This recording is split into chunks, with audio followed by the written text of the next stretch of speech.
अश्विनी जी, पिछले चुनाव में आपने भाजपा का दामन थामा। उसके बाद पिछले 3 साल का 4 साल का आपका एक्सपीरियंस कैसा रहा? देखिए, इलेक्शन के बाद 2014 का जो असेंबली इलेक्शन हुआ था, उसके बाद विधानसभा क्षेत्र से भाजपा की सीट जो है वो हमने हारी थी। तो लेकिन मेरा एक ये रहा है कि जब मैं 2002 में पहली बार विधानसभा में पहुंचा और उसके बाद 2008 में भी लगातार 2 बार मैंने उस विधानसभा का नुमाइंदगी जो मैंने की। तो मुझे कोई ज़्यादा, मैं समझता हूँ क्योंकि मुझे ऐसा लगा नहीं कि मैंने इलेक्शन हारा, लेकिन पहले दिन से ही जब रिजल्ट्स आए थे, इलेक्शन जो है वो होते रहते हैं, लेकिन जीत हार वो भी साथ में चलती है। सियासत में, पॉलिटिक्स में ये चीज़ें जो हैं ये एक आपका हिस्सा बन के ये आपके साथ चलती हैं।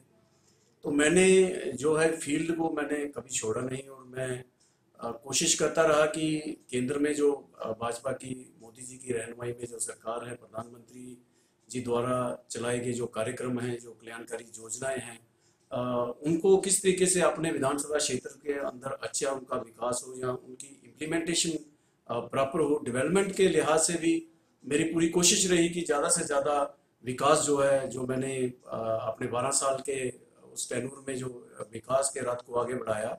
तो अब प्रधानमंत्री नरेंद्र भाई मोदी जी का वो नारा सबका साथ सबका विकास, उसी के लेकर मैं अपने विधानसभा क्षेत्र में आगे हम बढ़े। और मुझे खुशी है कि लोगों का साथ मेरे साथ रहा और जो हमसे कोशिश करते रहे, हम जितना हो सका उतना विकास जो है हमने अपने लोगों का, और जो भी छोटे मोटे लोगों के रोजमर्रा की जिंदगी में जो काम होते हैं उस पर भी साथ लोगों के हम खड़े रहे। जैसा आपने खुद कहा कि 2002 में और 2008 में आपने अपने दम पर चुनाव जीता, लेकिन 2014 में आप एक पार्टी के नुमाइंदे थे। पार्टी का जो आपको साथ मिलना चाहिए था, जितना फायदा आपको मिलना चाहिए था संगठन का, क्या उतना मिल पाया? देखिए, 2008 और 2014, 2002 और 2008 का इलेक्शन जो मैंने जीता, 2014 में मैं एक बात क्लियर कर देना चाहता हूँ कि 2002 में मुझे 17,500 वोट उस विधानसभा क्षेत्र से मिला। और जब 2008 का इलेक्शन मैंने जीता तो उस वक्त मुझे लगभग 15,000 जो है वो वोट जो है वो मुझे कॉन्स्टिट्यूंसी के अंदर से मिला। लेकिन 2014 का इलेक्शन जो मैंने बीजेपी के मैंडेट से लड़ा, उसमें मुझे 27,500 वोट जो है वो उस इलेक्शन में लोगों ने मुझे दिया। तो मुझे लगता है कि कहीं ना कहीं बीजेपी के आने से मुझे कोई नुकसान नहीं हुआ, क्योंकि अगर बीजेपी के आने से मुझे नुकसान होता तो मेरा वोट परसेंटेज जो है वो कम हो जाता। जहाँ मेरा एंटी इनकम्बेंसी वहाँ होती तो वो भी मुझे लगता है कि तब भी मैं 15,000 से 27,500 कैसे पहुंचता, वो उसके नीचे ही आता। लेकिन कुल मिलाकर जीत हार जैसे मैंने पहले कहा है कि बनी होती है।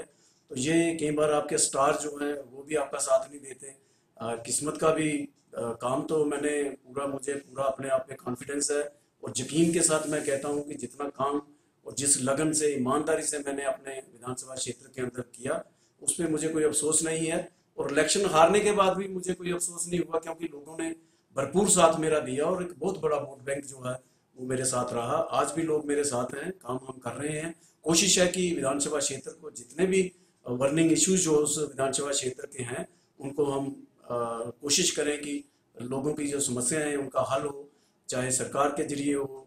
जिस तरीके से भी कोशिश हमारी रहती है कि वो काम हम लोगों के, समाज के करें। जैसा कि आपने खुद कहा कि आपकी वोट परसेंटेज बढ़ी है, तो इसमें कोई संदेह नहीं रह जाता कि आप एक मास लीडर हैं। बावजूद इसके पार्टी संगठन में जो स्थान आपको मिलना चाहिए था, क्या वो मिल पाया? देखिए, संगठन जो है उसके काम करने का एक अपना तरीका है। मैं विधानसभा क्षेत्र को 2 बार रिप्रेजेंट कर चुका हूँ और मैंने अपने आप को अपने विधानसभा क्षेत्र तक ही सीमित करके रखा है। और जो भी संगठन के जो कार्य विधानसभा क्षेत्र में जो आते हैं, 2 मंडल हैं हमारे वहाँ भाजपा के, बिश्नाह है, अरनिया है। तो हमारी कोशिश रहती है कि जो भी संगठन के कार्यक्रम वहाँ आते हैं उनको अच्छे तरीके से हम वहाँ संगठन के काम जो है वो चलाएं। तो मुझे नहीं लगता कि मुझे कोई अफसोस है कि संगठन ने मुझे कोई मैं तो संगठन का ये शुक्रिया अदा करना चाहता हूँ कि जिन्होंने मुझ पे यकीन करके मुझे मैंडेट दिया। इसके ज़्यादा मेरी कोई ख्वाहिश थी नहीं, कि ना मैंने किसी से कहा कि मुझे इससे ज़्यादा कुछ लेना है। मैं कॉन्स्टिट्यूंसी में काम कर रहा हूँ, मेरी कोशिश है कि ज़्यादा से ज़्यादा काम जो है मैं अपनी कॉन्स्टिट्यूंसी के अंदर करूँ। लोगों को जो मेरे से उम्मीदें हैं, जिन लोगों ने मेरा साथ दिया, वो उनकी एक्सपेक्टेशंस भी होती हैं। गांव के अंदर एक रहता है कि जो लोग आपके साथ चलते हैं वो हमेशा ये चाहते हैं कि हमारे जिसको हमने वोट दिया वो हमारे साथ रहे। मैंने देखा है कि कई लोग जो हैं कि चुनाव हारने के बाद कई लोग जो हैं वो फील्ड छोड़ देते हैं और सोचते हैं कि लास्ट साल जब इलेक्शन का आएगा तो फिर हम दोबारा मैदान में आएंगे। तो मुझे ये है कि मेरी सोच ये नहीं है कि मैं सिर्फ इलेक्शन के लिए ही वहाँ काम करता हूँ। जब मैं एमएलए नहीं था उससे भी 20 साल पहले मैंने कांचौंसी के अंदर लोगों की सेवा की, समाज सेवा की। मैं तो एक सोशल वर्कर हूँ, पहले भी था, आज भी हूँ, आगे भी करता रहूंगा। तो मेरी कोशिश है कि जो भी मुझे लोगों ने जिस लेवल पर मुझे जिस पोजीशन पे पहुंचाया उसका फायदा जो है वो लोगों को मिले। आज भी मेरी कोशिश रहती है कि ज़्यादा से ज़्यादा लोगों को हम फायदा दें। लोगों के जो छोटे मोटे काम हैं, जो जिनका कोई जरिया नहीं, गरीब आदमी जिसका कोई सहारा नहीं, उसकी मदद जो है वो हम विधानसभा क्षेत्र के अंदर करें।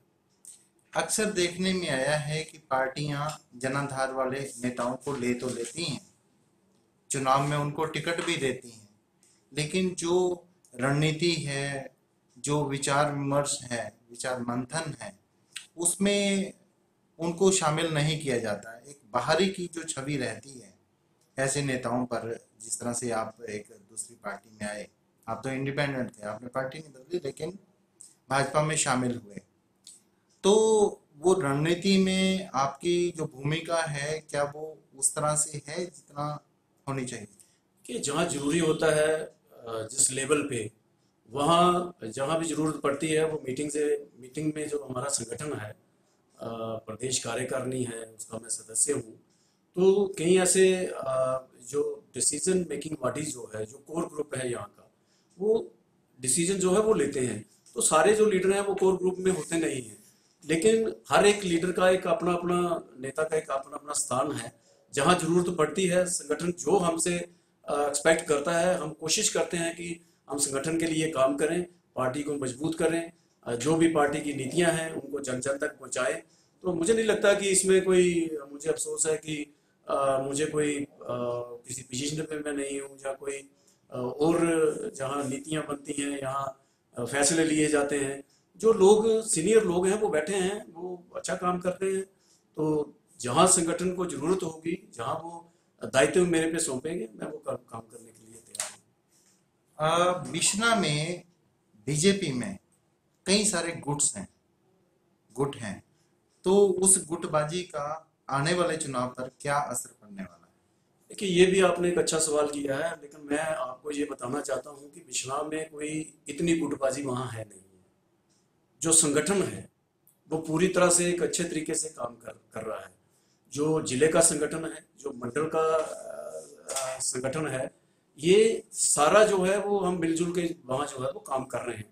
छोटी मोटी एक, मैं समझता हूँ कि कई लोग होते हैं, छोटा मोटा वो रहता है, लेकिन अगर बड़े स्तर पर आप देखें तो मुझे नहीं लगता कि वहाँ कोई गुटबाजी है, ना कोई ऐसा गुट है कि जो संगठन के बाहर हो।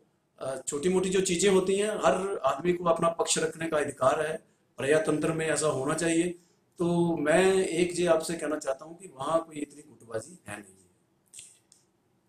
जम्मू रीजन में कई नेताओं द्वारा प्रयास किए जा रहे हैं रीजनल पार्टी से, एक रीजनल पार्टी का गठन किया जाए जो जम्मू के लोगों की एस्पिरेशंस हैं उनको रखे, उनको लेकर राजनीति करे, तो उसकी कितनी संभावना आप देखते हैं?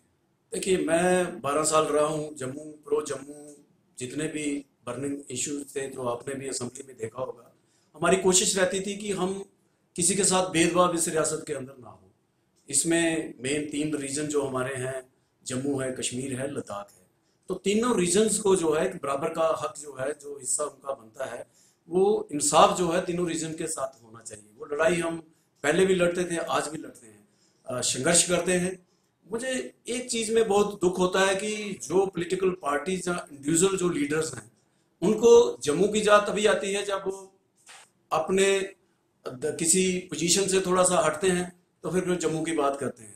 तो मैं समझता हूं कि भारतीय जनता पार्टी का एक मेन जो फोकस है कि तीनों रीजन्स को एक साथ अगर हक मिलता है तो प्रॉब्लम क्या है। अगर डिस्क्रिमिनेशन हुई है पिछले 70 साल से, अगर जम्मू को भेदभाव की नजर से देखा गया या भेदभाव किया गया, तो उसमें आज अगर बीजेपी ने ये लिया है कि हम बराबर का हक हिस्सा जो है, इंसाफ जो है वो तीनों रीजन के साथ करेंगे, तो मुझे नहीं लगता कि हाँ, अगर कोई पॉलिटिकल पार्टी जहाँ ऐसा काम करती है जो जम्मू के लिए भी काम करे, लद्दाख के लिए भी काम करे, और कोशिश हमारी यही रहती है कि तीनों रीजन को बराबर जो है हक मिलना चाहिए। हमें क्या इसमें अफसोस है या तकलीफ है।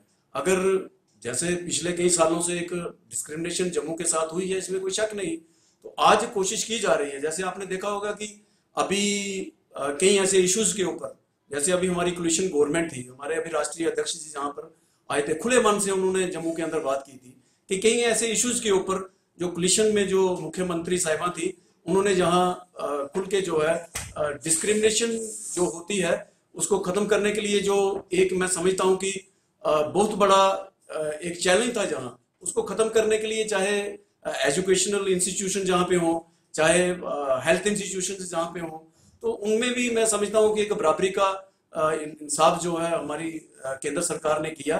तो आगे भी हमारी कोशिश रही कि जम्मू के साथ पूरा इंसाफ हो, उसको हक मिले। अगर कहीं हमें दिखेगा कि जम्मू के साथ बेइंसाफी है तो हम चुप बैठने वालों में से नहीं है, हम जरूर खुल के बोलेंगे। रसाना कांड के बाद डोगरा स्वाभिमान को लेकर एक मुहिम सी चल पड़ी है, उसको आप किस प्रकार से देखते देखिए, रसाना केस जो था, इसको मैं समझता हूँ कि एक तरीके से ऐसे जिस तरीके से इसको हैंडल किया गया, तो मैं समझता हूँ कि भारतीय जनता पार्टी का एक पक्ष जो रहा है, उन्होंने कभी नहीं कहा कि लड़की के साथ जो एक माइनर जो लड़की थी जिसके साथ ये सब कुछ हुआ, तो बीजेपी का एक क्लियर था कि इसमें कोई, उन्होंने ये नहीं कहा कि उसको इंसाफ नहीं मिलना चाहिए। आज भी हम कहते हैं उस लड़की को इंसाफ मिलना चाहिए, लेकिन मैं समझता हूँ कि अगर अगर सीबीआई इंक्वायरी की बात आती थी, तो मुझे लगता था कि सीबीआई इंक्वायरी के लिए, मैं नहीं समझता कि इसमें कोई बुरी बात थी, लोगों की डिमांड थी।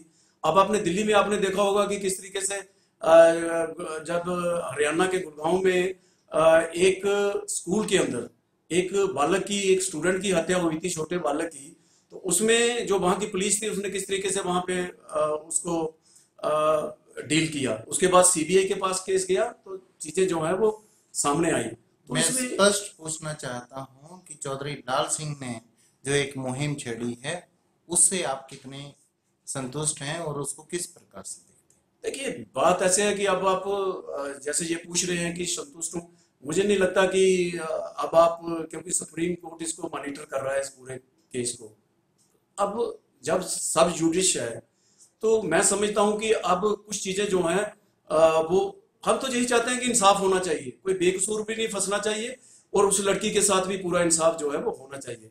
लाल सिंह जी ने जो एक अपना काम शुरू किया था, तो मुझे नहीं लगता कि उनका कोई इसमें कोई पर्सनल इंटरेस्ट होगा।